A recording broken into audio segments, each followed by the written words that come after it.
Salut tout le monde, j'espère que vous allez bien les amis. On se retrouve aujourd'hui pour une nouvelle vidéo Tour du Monde. On regarde un petit peu les actus foot qui sont tombés depuis hier et évidemment on va beaucoup parler de la défaite du Paris Saint-Germain éliminé en demi-finale de Ligue des Champions. Regardez déjà premièrement, petite réaction de Kylian Mbappé à l'issue de la rencontre en zone mixte.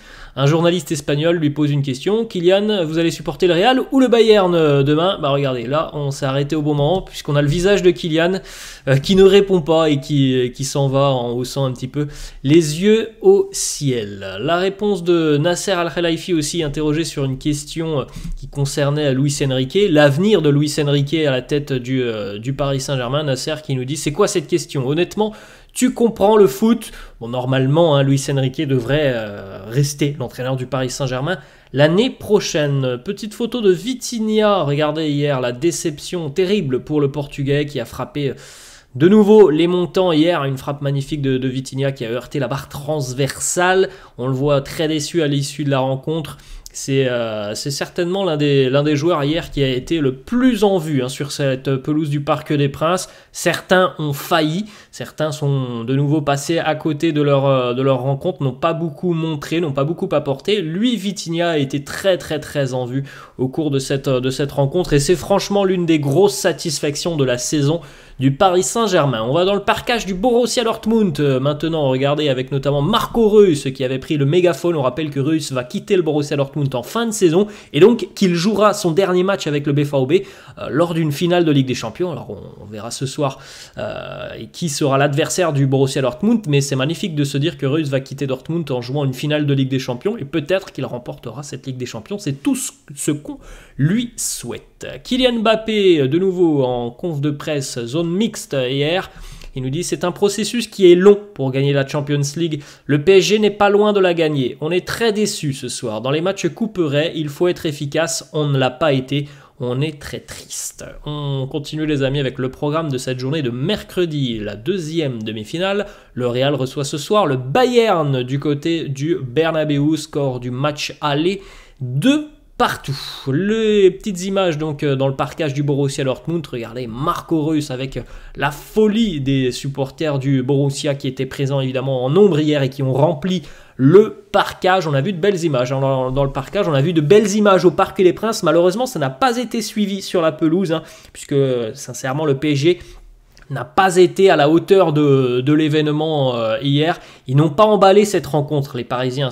Alors on va dire, il y a 6 poteaux sur les 2 matchs. Il y a peut-être 6 poteaux sur les 2 matchs, mais dans le contenu, le PSG n'a pas été en mesure hier d'emballer la rencontre, de mettre du rythme, de changer les circuits traditionnels de Luis Enrique, parce qu'on sait pertinemment comment va jouer le Paris Saint-Germain. Et voilà, le fait d'avoir une petite étincelle, de savoir un petit peu improviser, d'avoir un joueur qui va prendre ses responsabilités, on l'a pas vu tout ça hier et ça a fait défaut au Paris Saint-Germain. On peut dénoter aussi les nombreux centres, parce que Ramos a été présent, mais malheureusement Ramos, il faut le servir quand il est présent dans la surface. Et quand on voit la qualité des centres hier du côté du PSG, c'est terrible quand même pour Achraf Hakimi. Il n'y a pas un centre qui arrive à destination à Hakimi comme Nuno Mendes de l'autre côté. Une déclaration de Luis Enrique à l'issue de la rencontre qui nous dit: nous avions 3 expected goals et eux 0,7. Et ils ont gagné le match. Nous n'avons pas été inférieurs dans les 2 matchs. C'est un moment triste pour nous. Je tiens à féliciter Dortmund. Alors, certains ont dit déjà hier que c'était un Dortmund très moyen. Alors, si Dortmund est très moyen, que dire du Paris Saint-Germain, hormis les 6 poteaux. Alors, c'est malheureux, c'est terrible pour le PSG. C'est jamais arrivé en Ligue des Champions. Mais comme je l'ai dit, je pense que hier, quand on voit l'engouement autour de cette rencontre, quand on voit le public qui était en fusion hier, quand on voit le début de match du Paris Saint-Germain où il n'y a pas forcément beaucoup d'intensité, où on ne va pas presser très haut, on peut se dire comment la rencontre a été préparée. Et pourtant, on en avait parlé sur la chaîne les amis, on a depuis une semaine des joueurs parisiens, beaucoup de déclarations hyper confiantes des joueurs du Paris Saint-Germain. Ça va le faire, on va gagner, on va se qualifier. Je ne comprends pas d'où venait cette extrême confiance. Que l'on soit confiant avant un événement comme ça, que l'on se dise on va le faire, c'est tout à fait normal. Voilà, cette extrême confiance de la part du Paris Saint-Germain, moi j'ai pas compris depuis une semaine. C'est donc comme ça que ça se termine. Regardez, l'une des peut-être dernières images de Kylian Mbappé qui porte le maillot du Paris Saint-Germain en Ligue des Champions, à terre en Ligue des Champions. Marco Reus aurait confié hier à Samir Nasri, aimait beaucoup trop le football, donc pour mettre un terme à sa carrière, donc on sait qu'il va quitter Dortmund. Il y aura certainement un nouveau club pour lui et il aurait donc confié à Samir Nasri qu'il allait rejoindre la MLS la saison prochaine, peut-être avec une Ligue des Champions, bah ça on lui souhaite. Une petite déclat aussi de Nasser qui nous dit on méritait mieux ce soir, le ballon ne voulait pas rentrer, c'est très difficile, félicitations à Dortmund, on est déçus pour nos supporters, il faut l'accepter, parfois ce n'est pas juste, mais il faut l'accepter. Le tweet de Keira Amraoui après l'élimination du PSG, la justice de Dieu. Bon, je ne sais pas trop ce que son tweet vient faire là-dedans. Il mérite une Champions League pour l'ensemble de son œuvre au Borussia Dortmund. C'est ce qu'on lui souhaite à Marco Reus, évidemment. Regardez aussi un petit peu le troll du Borussia Dortmund qui n'avait pas oublié la période Covid et la fameuse célébration du PSG qui avait éliminé Dortmund il y a quelques années en reprenant la célébration donc d'Erling Haaland. Et bien hier, dès que le coup de sifflet a été sifflé, le coup de sifflet final a été sifflé, on a vu très rapidement apparaître sur les réseaux sociaux voilà, le retour de boomerang du côté de Dortmund.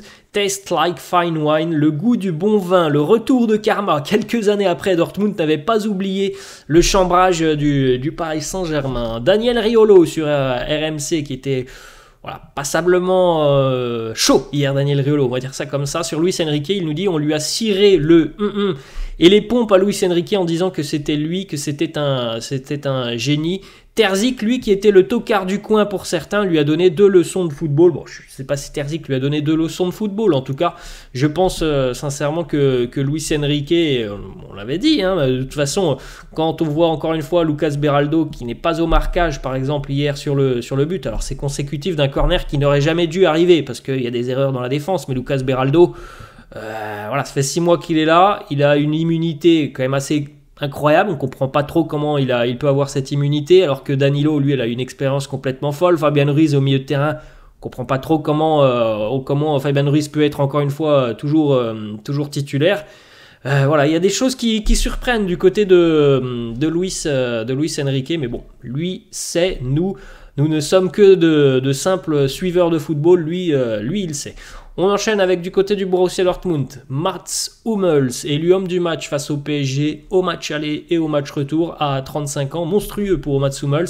C'est incroyable quand même hein, du côté du PSG hier, alors déjà on est incapable de mettre un centre qui arrive à destination, et en plus on s'obstine à centrer alors que l'on avait Hummels par exemple en défense, Schlotterbeck, c'est des tours de contrôle les deux, hein. Ils se sont régalés de la tête. Bon, voilà, c'est un peu surprenant.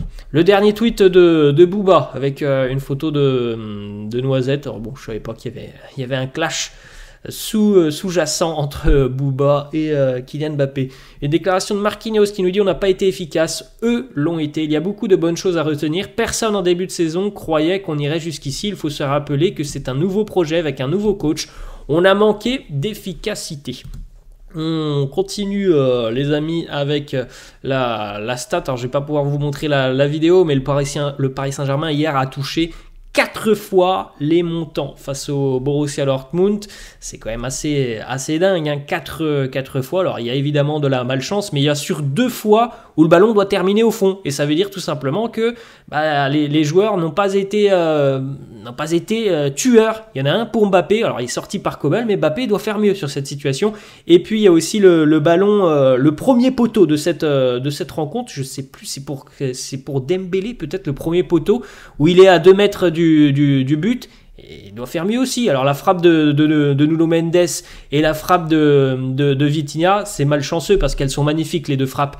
Mais les 2 situations dont je viens de vous parler, celle de Mbappé, et je crois que c'est Dembélé, hein, laissez-moi en commentaire, mais le premier poteau hier, où il est à 2 mètres du but, et ça termine sur le poteau, je crois que c'est à tout début de seconde mi-temps, je suis désolé, mais ils doivent faire mieux, hein. C'est quand même assez dingue de la mettre sur le poteau, elle est plus dure à mettre sur le poteau que dedans, et c'est bien malheureux. On peut donc, on va enchaîner les amis, avec une petite déclaration de Daniel Riolo qui nous dit le vestiaire était pourri, l'état d'esprit était devenu meilleur, mais tactiquement il y a quoi dans ce Paris Saint-Germain? Il n'y a pas de génie. Je veux juste que l'on arrête de dire que Luis Enrique est un génie. Terzic lui a donné une leçon sur les 2 matchs.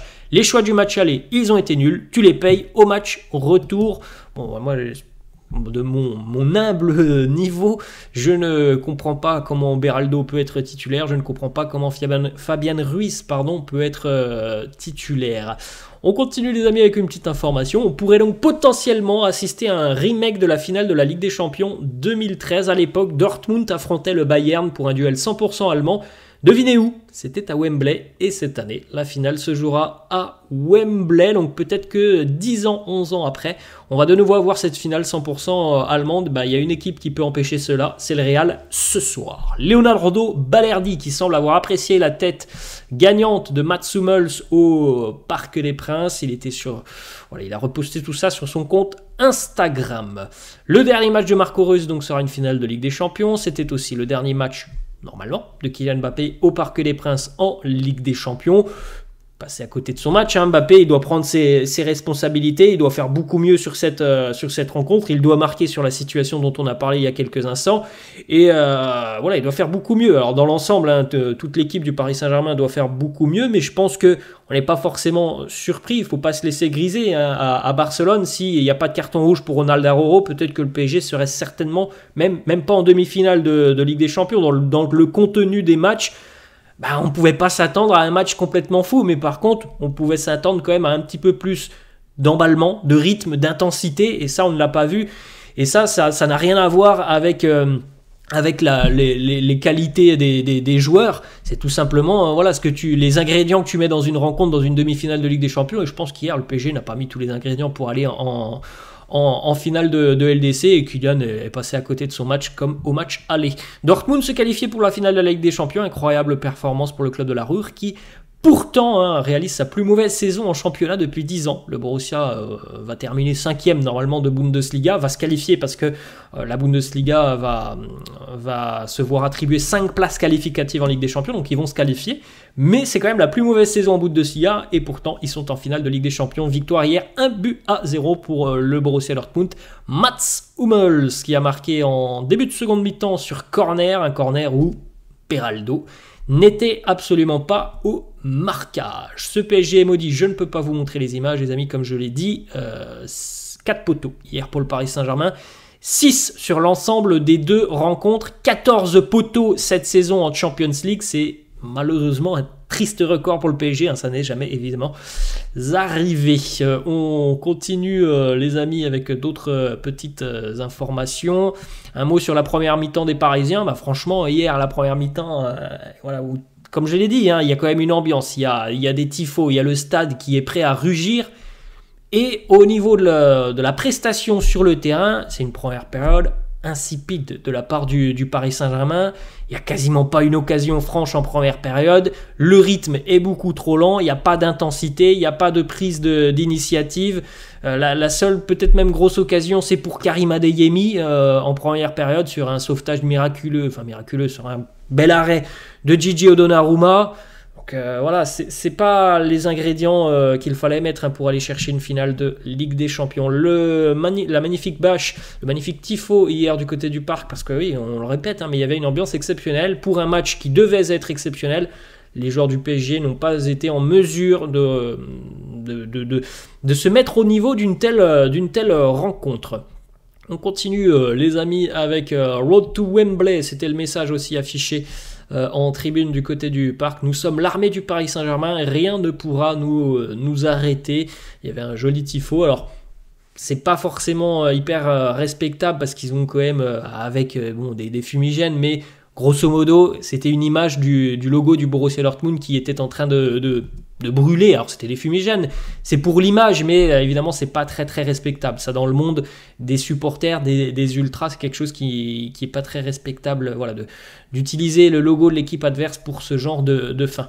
C'est le moment de frapper fort pour Kylian Mbappé. C'était le moment parce que on attendait mieux, évidemment, de la part de Mbappé. La commission de discipline de la LFP retire le carton rouge de Georges Mikotadze face à Rennes. Le Géorgien pourra donc affronter Strasbourg ce week-end. Match très important pour Metz dans la course au maintien. C'est notre finale, elle est là les gars, profitez bien, c'est notre moment. Marquinhos qui motive ses troupes avant le début de la rencontre. Ça n'a pas été suivi par les actes sur le terrain. Une petite information du côté de Manchester United. Selon Foot Mercato, on aurait ciblé Gareth Southgate comme entraîneur idéal pour remplacer Erik ten Hag cet été. Les discussions sont d'ailleurs plutôt positives pour l'instant. L'annonce d'un éventuel accord se fera après l'Euro 2024, si évidemment accord il y a. SDM dans la foule pour soutenir le PSG hier. Bon, il y avait du beau monde évidemment comme d'habitude au Parc des Princes lorsqu'il y a un grand match.